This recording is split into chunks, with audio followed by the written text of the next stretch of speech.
Hello, എല്ലാവരും എന്ത് പറയുന്നു? എല്ലാവർക്കും സുഖമെന്ന് വിശ്വസിക്കുന്നു. അപ്പോൾ ഇവിടുത്തെ കാലാവസ്ഥയൊക്കെ മാറി വരുന്നുണ്ട്.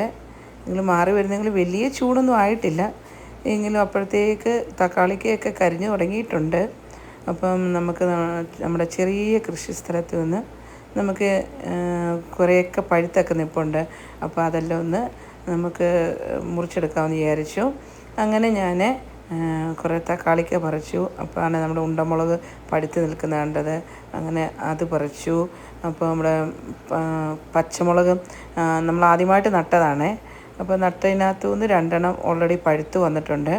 പിന്നെ നമ്മുടെ കാന്താരിയൊക്കെ ഓൾറെഡി പഴുത്തിരിക്കുകയാണ്. നമ്മൾ ഇപ്പം പറിച്ചില്ലെങ്കിൽ നമുക്കിവിടെ ഒത്തിരി കിളികളുണ്ട്. അപ്പോൾ ഈ കിളി ഇതെല്ലാം കുത്തിപ്പറിച്ചങ്ങ് തിന്നും. അന്നേരം നമുക്കിതൊന്നും കിട്ടത്തില്ല. അപ്പോൾ അതുകൊണ്ട് അതെല്ലാം അങ്ങ് പറിച്ചെടുക്കാമെന്ന് വിചാരിച്ചു. പിന്നെ മണിത്തക്കാളിയുടെ ഇല നമുക്ക് തോരൻ വെക്കാൻ നല്ലതാണ്.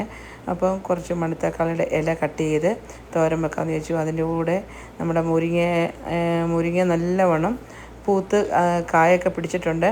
അപ്പോൾ കുറച്ച് മുരിങ്ങയിലയും കൂടെ പറിച്ച് അതും തോരൻ വെക്കാമെന്ന് വിചാരിച്ചു. അങ്ങനെ ഇന്ന് നമുക്ക് കിട്ടിയത് ഇത്രയെല്ലാമാണ്. അപ്പോൾ എന്തെല്ലാമാണെന്ന് ഞാൻ വിശദമായിട്ട് കാണിക്കാം. ഒരു മുറ നിറച്ച് സാധനം കിട്ടിയിട്ടുണ്ട് നമുക്ക്. അപ്പം കുറേ തക്കാളിക്ക, ഉണ്ടമുളക്, പിന്നെ പച്ചമുളക്, കാന്താരി, പിന്നെ കുറേ ഉള്ളിയില കിട്ടിയിട്ടുണ്ടായിരുന്നു. പിന്നെ മുരിങ്ങയില കിട്ടി. പിന്നെ ഞാൻ കുറേ പയറിൻ്റെ ഇല പറിച്ചു. മണിത്തക്കാളി, അതിൻ്റെ ഇടയിൽ കിളിച്ച് വന്നതാണ് ഈ പച്ച ചീരയും അതുപോലെ ചുമന്ന ചീരയുടെ ഒന്ന്. അപ്പം ഇതെല്ലാമാണ് ഇന്നത്തെ വിശേഷങ്ങൾ. അപ്പോൾ അടുത്ത വീഡിയോ ആയിട്ട് വീണ്ടും കാണാം.